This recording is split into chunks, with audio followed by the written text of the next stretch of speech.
Trump effect కారణంగా ఇండియాలో జరగాల్సిన మాజీ మంత్రి అంబటి రాంబాబు కుమార్తె వివాహం అమెరికాలో జరిగింది. పెళ్లి కొడుకు తల్లిదండ్రులకు వీసా రాకపోవడంతో వాళ్ళు లేకుండానే పెళ్లి జరిగింది.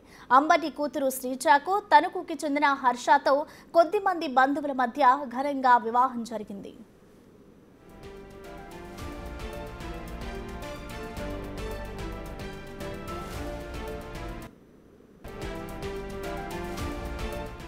పెళ్లి జరిగిన అనంతరం నూతన వధూవరులను తన కుటుంబ సభ్యులు, స్నేహితులకు అంబటి రాంబాబు పరిచయం చేశారు.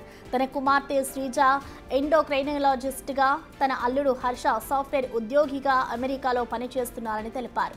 హర్షాది తణుకు అని పేర్కొన్నారు. వీరి వివాహం ఆంధ్రాలోనే జరగాల్సి ఉండే, కానీ ట్రంప్ వ్యవహార శైలి కారణంగా అమెరికాలోని అతి కొద్ది మంది సమక్షంలోనే చేయాల్సి వచ్చింది.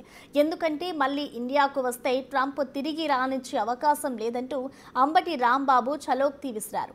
దీంతో వేదికపై అందరూ నవ్వేశారు.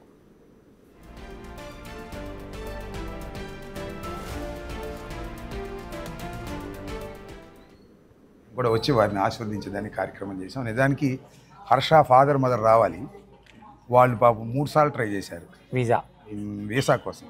3 సార్లు రిజెక్ట్ అయింది. నిజంగా చాలా బాధాకరమైన విషయం. వాళ్ళ ఫాదరు మదరు ప్రజెన్స్ లేకోకుండా ఇవాళ పెళ్లి జరిగింది. సరే, కొన్ని సంఘటనలు మనం వాటిని తప్పించలేము. ఆ విధంగా జరిగింది. పాపం వాళ్ళ ఫాదర్ మదర్ అక్కడుండి వీడియో లైవ్లో ఆస్వాదిస్తున్నారు. మళ్ళా ఎప్పుడో ఇండియా వస్తారు, ఘనంగా అందరిని పిలిచి నా కొడుకుని, నా కూతుర్ని, అదేవిధంగా అల్లుడిని ఇద్దరిని రిసెప్షన్ లాగా పెట్టి, అది 2 సంవత్సరాలకు వస్తారా 3 సంవత్సరాలకు వస్తారా ఓ కెనాట్ సే, ఇప్పుడు వస్తే అప్పుడు చాలా ఘనంగా చేసి అందరికీ పరిచయం చేస్తాను ఇండియాలో ఉండే వాళ్ళందరికీ అని కూడా ఈ సందర్భంగా నేను మనవి చేస్తున్నాను. మేము కూడా వచ్చి